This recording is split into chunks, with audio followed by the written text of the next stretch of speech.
大家好，我是13。那我们今天挡车教学呢，想要讨论骑车脚摆放的位置。那挡车呢，因为脚踏是外露的，所以脚摆的位置呢，相对而来的非常重要。那一般人在骑车的时候，因为知道脚踏前面这边挡杆，然后右边这边刹车，所以习惯性就会把它可能用后脚跟这样踩着，然后随时可以换挡。然后可能不换挡的时候呢，脚放上面或者收外面一点。那右脚当然一般可能也会这样做。那其实有一个很好的习惯，是在骑车的时候，如果没有在操作挡杆或者刹车的时候，把脚往后收，放在后面。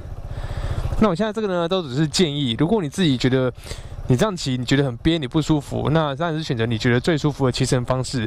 但我会跟你讲说，为什么我这样做会比较好。那第一点，平常在骑乘，如果低速、高速，收在后面的话，比较不容易会误触挡杆或是刹车。我前面做个简单示范。好，2档、3档，然后我前面有空，我要随便一震一下，往下踢，它就掉2档了。然后我收下面一样，你会感到你会碰到那个挡杆，那有时候会误入档，有时候不会。但是骑车，尤其在马路上的话，就不要有这种风险。这每个震动呢，都感觉好像会造成脚部分去的踢到。我就摆上面这边好了，我就放在上面。啊，前面有震动，靠，就往下踢了。这如果你脚没有往后收的话，其实很容易误触到挡杆。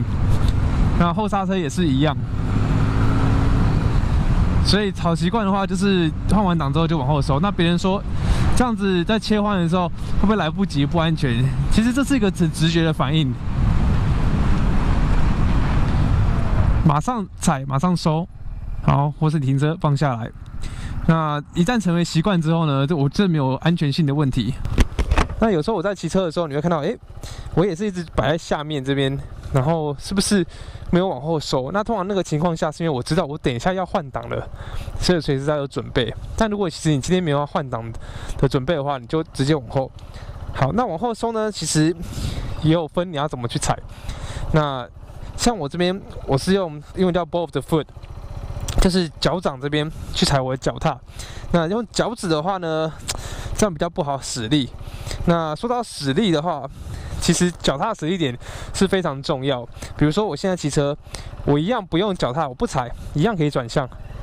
像我这样，我一样可以转弯。可是如果你要切内一点的话，你就要再用上面身体用力。可是如果你配合脚踏转弯的话，你的稳定性就提高许多。所以脚踏这部分其实是跟你转向是可以互相配合的。好，那再来。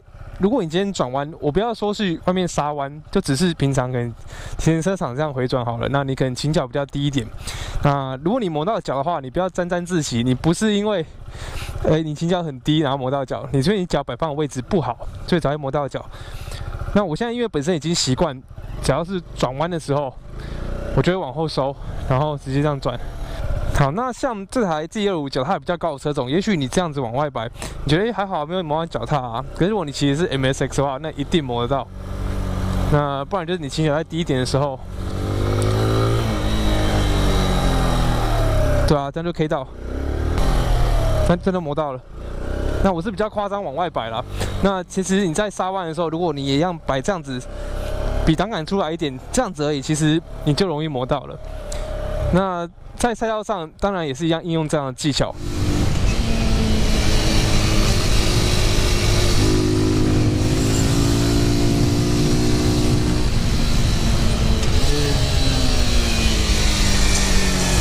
你看，我就直接磨。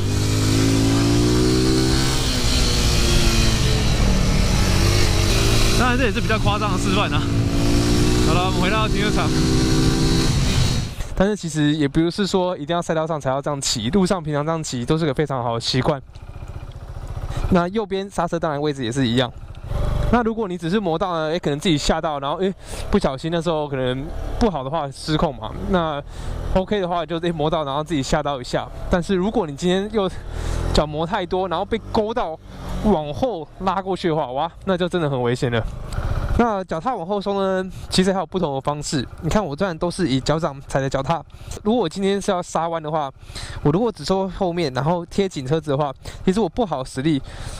不好使力指的是说我的膝盖我出不去，你要卡普你过不去，所以你会往外伸，然后踩到比较点的位置，然后去做转向，这样你后脚跟可以往后这样朝，然后往下移动。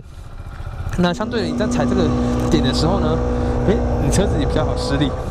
当然，每次过完弯，你就不要一直保持这样子骑，你赶快就会收回来同样的位置。那在我以前影片的时候，我记得那时候是13人赛道影片，我里面有可能看到其他的骑车的人，然后我可能会说，前面这个人骑车感觉是个新手。那我会这样讲，通常都是因为看脚踏位置，因为如果你今天已经在刹弯了，结果你脚还是摆出来。很明显看得到，他一过弯的时候，第一个磨的不会是他的脚踏，一定是他的靴子的话，那你就知道说他不知道要往后摆。那这都是经验谈嘛。那你现在知道了之后，你就可以往后收。那实际上我自己是觉得啦，如果你这样骑车，从后面人看你骑车，你的脚没有往外凸出来，看起来不会那么突兀。好啦，那今天这个挡车教学呢，就是简单讲一下这个脚踏摆放的位置。那当然，之前有个人留言讲得很好，技巧是死的，那骑车是要活用。那你现在知道往后收之后，也不是说每次都一定要这样收。很多情况下，如果你要连续换挡，你当然就是会摆前，然后准备。那依照你认为骑车最舒服，然后让你觉得最好施力的部分，然后去做调整。那这次挡车教学就讲到这边。如果你对这类影片有兴趣的话呢，你可以订阅我的频道。那我们下次见，谢谢大家。